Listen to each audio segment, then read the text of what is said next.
जय जगन्नाथ पिलाने आज देखिए +3 first year second semester political science core 3 unit 3 selected 5 mark question exam रे आसबार बहुत संभावना रही। देखा आंतर्जातिक राजनीति रे नारीवाद भूमिका संबंध में दर्शाओ। Define feminism on international politics.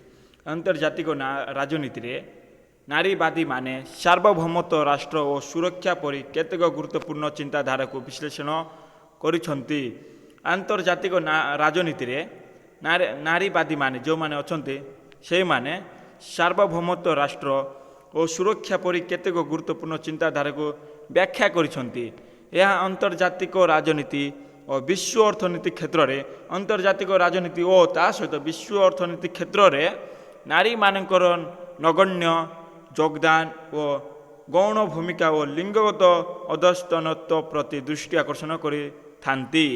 एही माने सारा विश्व में कहीं 10% रु कम नारी राष्ट्र मुख्य भाव अवस्थापित रही तार कारण विश्लेषण करने सह यह किपरि विश्व राजनीतिर व्यवस्था और कार्यकलाप को प्रभावित करुछि से संबंध में चिंता प्रकट करिथांती।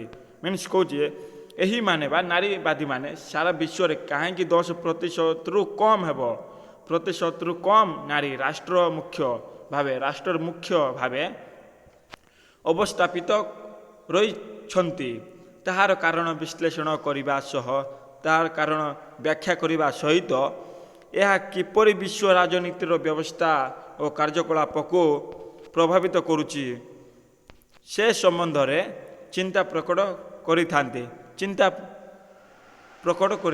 प्रकाश करिथांती। नेक्स्ट परवर्ती नारीवाद कहले कौन बुझ। What is post feminism. परवर्ती नारीवाद एक सीधा सड़क प्रतिक्रिया सुशासन बुलेटिन न्यूयॉर्क टाइम्स मैगजीन रे प्रकाशित निजर निबंध वॉइस ऑफ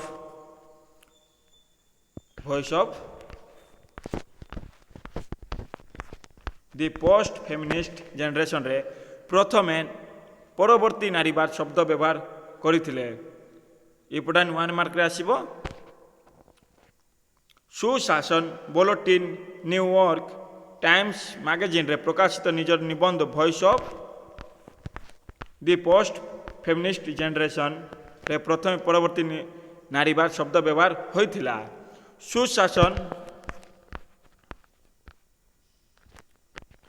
सुशासन फालेइड निजर पुस्तक बैकलास रे नारीवाद एक नूतन संज्ञा प्रदान करी परवर्ती नारीवाद को जनप्रिय कराइथिले। आउटी अछंती दार्शनिक तांको नाला सुशासन फाइलेड निजर पुस्तक बैकलास रे नारीवाद एक नूतन संज्ञा प्रदान करी परवर्ती नारीवाद को जनप्रिय कले लोक मान प्रिय कराई पारिथिले। नेक्स्ट नारीवाद प्रथम पर्याय कौन।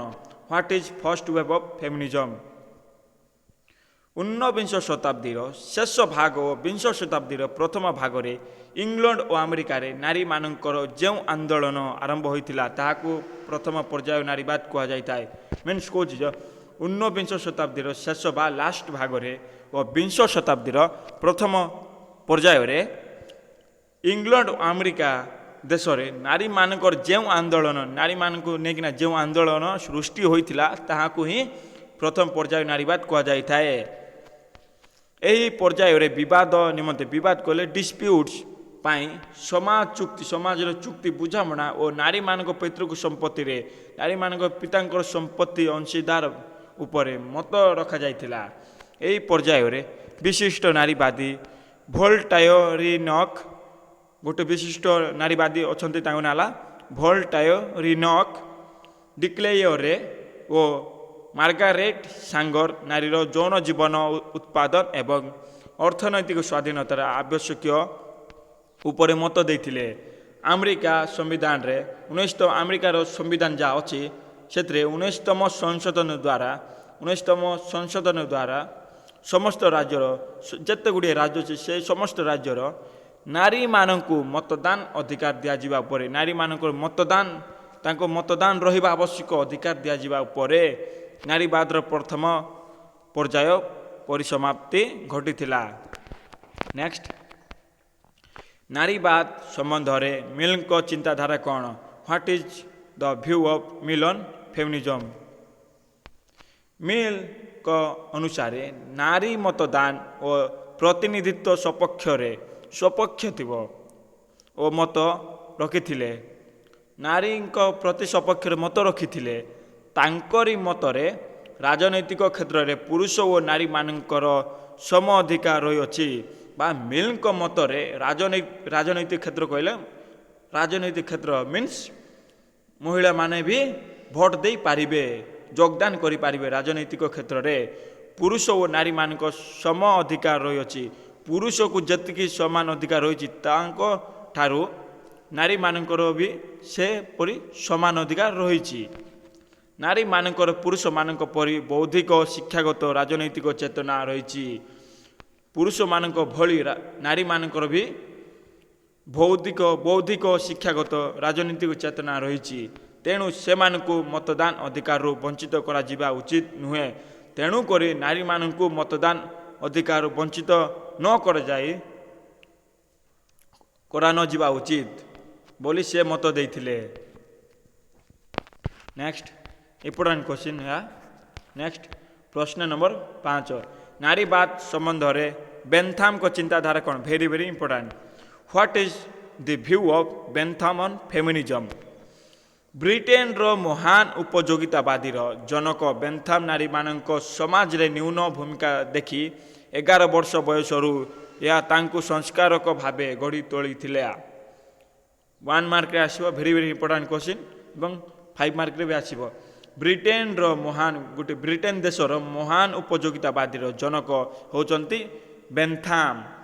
ନାରୀମାନଙ୍କ ସମାଜରେ ନ୍ୟୁନ ଭୂମିକା, ନାରୀମାନଙ୍କୁ ସମାଜରେ ନ୍ୟୁନ ବା ଛୋଟ ଦେଖାଯାଉଛି, ସେହି ହିସାବରେ ଦେଖିବା ପାଇଁ ଗଲେ ଭୂମିକା ଦେଖି 11 ବର୍ଷ ବୟସରୁ ଏହା ତାଙ୍କୁ ସଂସ୍କାରକ ଭାବେ ଗଢ଼ି ତୋଳିଥିଲା। 11 ବର୍ଷ ବୟସରୁ ହିଁ ଏହା ତାଙ୍କୁ ସଂସ୍କାରକ ଭାବେ ଗଢ଼ି ତୋଳିଥିଲା। ଲିଙ୍ଗ ଭିତ୍ତିକ ପ୍ରଭେଦର ସେ ଦୃଢ଼ ବିରୋଧୀ ଥିଲେ। ଲିଙ୍ଗ ଭିତ୍ତିକ ପ୍ରଭେଦର ସେ ଦୃଢ଼ ବା ଲିଙ୍ଗ ଭେଦ ଭାବରେ ଦେଖିବା ପାଇଁ ଗଲେ ଲିଙ୍ଗ ଓ ଭେଦ ଭାବରେ ପୁରୁଷ ଓ ନାରୀ ଭିତ୍ତିରେ ପ୍ରଭେଦର ସେ ଦୃଢ଼ ବିରୋଧୀ ଥିଲେ। ବା କାହିଁକି ନାରୀମାନଙ୍କୁ ପଛୁଆ କରାଯାଉଛି, ଦୃଢ଼ ବିରୋଧୀ ଥିଲେ। ଏହା ପାଇଁ ବେନ୍ଥାମ ଦୃଢ଼ ବିରୋଧୀ ଥିଲେ। ତେଣୁ ସେ ନାରୀ ମତଦାନ ଓ ସରକାରରେ ନାରୀମାନଙ୍କ ଅଂଶଗ୍ରହଣ ଉପରେ ଗୁରୁତ୍ୱ ଦେଇଥିଲେ। ତେଣୁ କରି ସେ ନାରୀ ମତଦାନ, ନାରୀର ବି ମତଦାନ ରହିବ ଓ ସରକାରରେ ନାରୀମାନେ ବି ଅଂଶଗ୍ରହଣ କରିପାରିବେ, ସେଥିପାଇଁ ବେନ୍ଥାମ ଗୁରୁତ୍ୱ ଦେଇଥିଲେ, ମତ ଦେଇଥିଲେ। ନେକ୍ସଟ ନାରୀବାଦ ସପକ୍ଷରେ ମ୍ୟାରୀ ଓଲଷ୍ଟୋନକ୍ରାଫ୍ଟଙ୍କ ଚିନ୍ତାଧାରା ଦର୍ଶାଏ। Important question. Define Mary Wollstonecraft on feminism.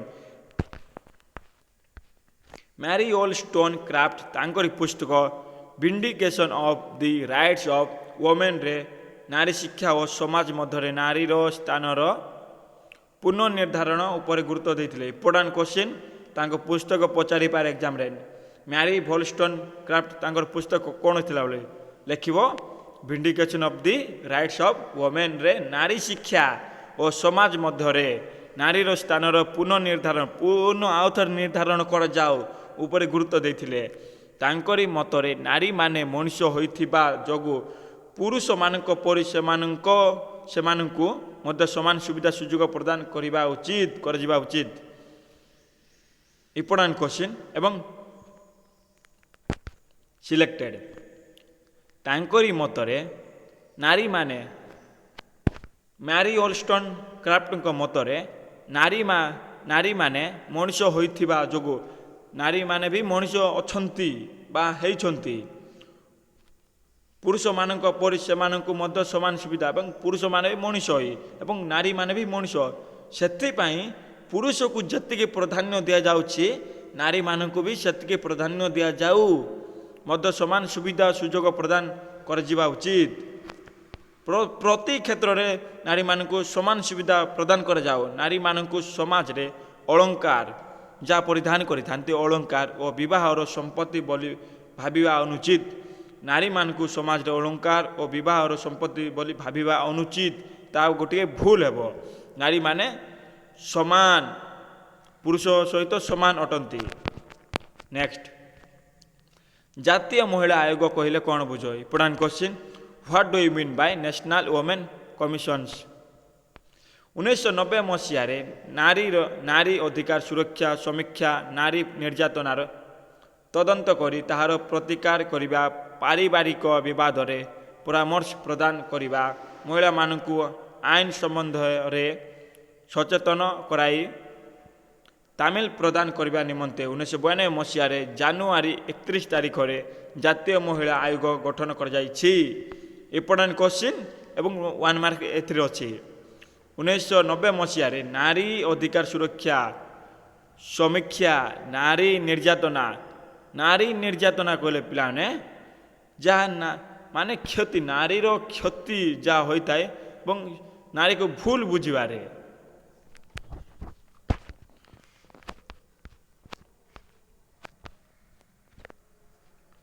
Misbehave, ନାରୀର ନିର୍ଯାତନା ମିସବିହେଭ୍ କରି, ଦୁର୍ବ୍ୟବହାର କରି ବା କ୍ଷତି କରାଇବା, ନିର୍ଯାତନା ନାରୀର କ୍ଷତି କରାଇବା, ତଦନ୍ତ କରି ତାହାର ପ୍ରତିକାର କରିବା, ପାରିବାରିକ ବିବାଦରେ ପରାମର୍ଶ ପ୍ରଦାନ କରିବା, ମହିଳାମାନଙ୍କୁ ଆଇନ ସମ୍ବନ୍ଧରେ ସଚେତନ, ମହିଳାମାନଙ୍କୁ ହିଁ ଆଇନ ଲାଗୁ ହୋଇଛି ସେ ସମ୍ବନ୍ଧରେ ସଚେତନ କରାଇବା, ତାଲିମ ପ୍ରଦାନ କରିବା ପାଇଁ 1992 ମସିହା ଜାନୁଆରୀ 31 ତାରିଖରେ ଜାତୀୟ ମହିଳା ଆୟୋଗ ଗଠନ କରାଯାଇଛି। 1992 ମସିହାରେ ଜାନୁଆରୀ 31 ତାରିଖରେ ଜାତୀୟ ମହିଳା ଆୟୋଗ ଗଠନ କରାଯାଇଛି। ଇମ୍ପୋର୍ଟାଣ୍ଟ କ୍ୱେଶ୍ଚିନ୍ 1 ମାର୍କରେ ଆସିବ। ମୋଟ 7 ଜଣ ସଦସ୍ୟ ବିଶିଷ୍ଟ ଏହି ଆୟୋଗରେ ଜଣେ ଅଧ୍ୟକ୍ଷ, 5 ଜଣ ସଦସ୍ୟ, ଜଣେ ସଚିବ ସଦସ୍ୟ ରହିଥାନ୍ତି। ମୋଟ 7 ଜଣ ସଦସ୍ୟ ବିଶିଷ୍ଟ ଥିବେ ଓ ଏହି ଆୟୋଗରେ ଜଣେ ଅଧ୍ୟକ୍ଷ, 5 ଜଣ ସଦସ୍ୟ, ଜଣେ ସଚିବ ସଦସ୍ୟ ରହିଥାନ୍ତି। ଏହାର ଅଧ୍ୟକ୍ଷ ସମେତ ସମସ୍ତ ସଦସ୍ୟ କେନ୍ଦ୍ର ସରକାରଙ୍କ ଦ୍ୱାରା ମନୋନୀତ ହୋଇଥାନ୍ତି।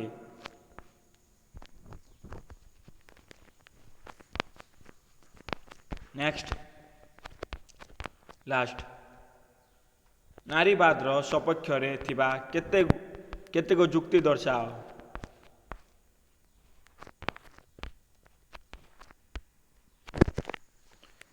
Mention some arguments in favor of feminism. ନାରୀବାଦୀମାନଙ୍କ ମତରେ ଲିଙ୍ଗଗତ ବୈଷମ୍ୟତା ଏକ ସାମାଜିକ ସଂରଚନା, ତେଣୁ ଏହା ପରିବର୍ତ୍ତନୀୟମାନ ହୋଇଥାଏ। ନାରୀ କୌଣସି ଗୁଣ ଓ ସାମର୍ଥ୍ୟରେ ପୁରୁଷଠାରୁ କମ୍ ନୁହେଁ।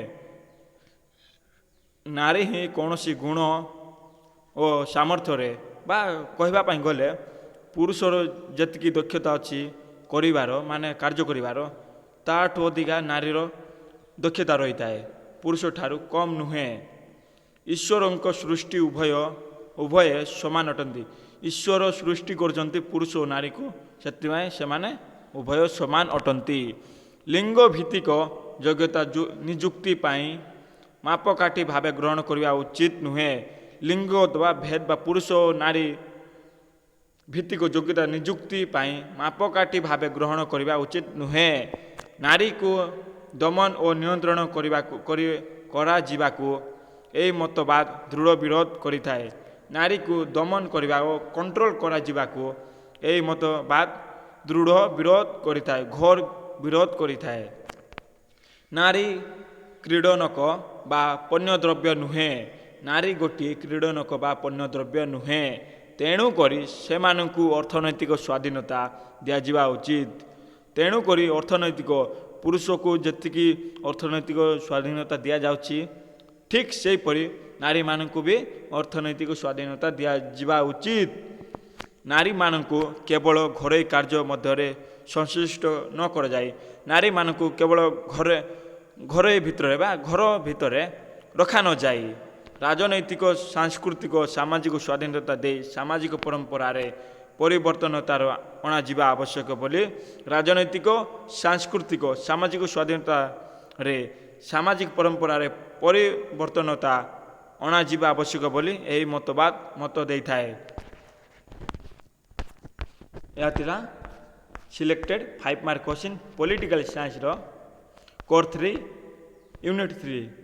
ମୁଁ ଭାବୁଛି ଆପଣମାନେ ବୁଝିପାରିଥିବେ। ଏ ଭିଡ଼ିଓଟିକୁ ଥରେ ୱାଚ୍ କରିସାରିବା ପରେ 2-3 ଥର ୱାଚ୍ କରନ୍ତୁ ଏବଂ ଶେଷରେ ଭିଡ଼ିଓଟିକୁ ସବସ୍କ୍ରାଇବ୍ କରିଦିଅନ୍ତୁ। ଜୟ ଜଗନ୍ନାଥ।